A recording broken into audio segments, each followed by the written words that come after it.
The first thing you have to do is make a stock.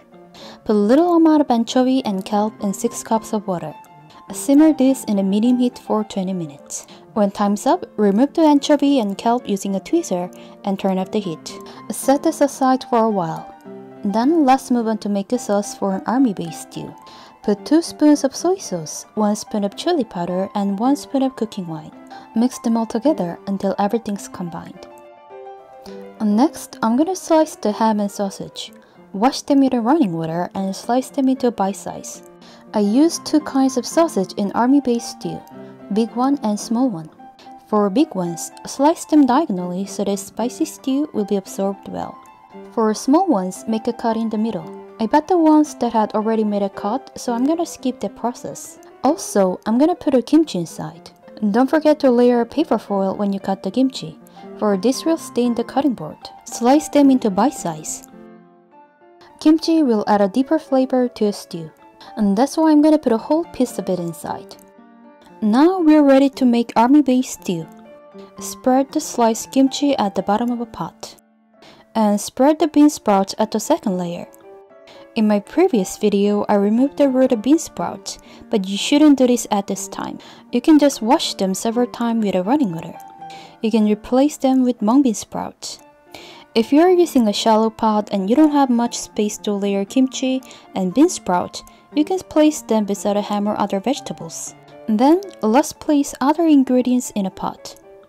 Other than spam or sausage that I have introduced before, I'm gonna add several vegetables inside. I'll put spring onion, and mushroom. Divide the pot into several sections and place various ingredients inside. You may wonder why there is so much sausage and ham in Korean food, but there is good reason for it. And this food originated from 1950s during a Korean War. At that time, everything was destroyed and there's not much food to it. So some Koreans collected leftovers from US Army base camp, and this has developed into army-based stew for today. It is also called Budae Jjigae in Korean. So if you like this video, please subscribe my channel for more recipe ideas and hit the notification bell at the bottom. And if you'd like to know more about the product that I'm using in this video, please check the description box. I'm gonna make a link down below. Lastly, I'm gonna put a baked bean. If you don't have one, you can use a tofu instead. When you're done making this, pour an anchovy stock inside and chili sauce that we have made before. Simmer them in a medium heat for 20 minutes. Don't close the lid because stock could overflow. Afterwards, put a ramen noodle inside and slice of cheese in the middle. The cheese will make this stew more flavorful and delicious.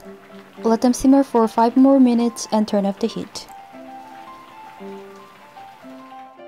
I'm gonna place them on a bowl. Look at the steam from a pot. You better eat the noodles first. This cuisine is perfect for family dinner and homecoming party. And this is enough to feed 4 or 5 people. And you don't need much of the side dishes because you got all the ingredients inside. If you are to make one of my recipes, please tag me in your Instagram and Twitter. And see you in the next video. Bye bye!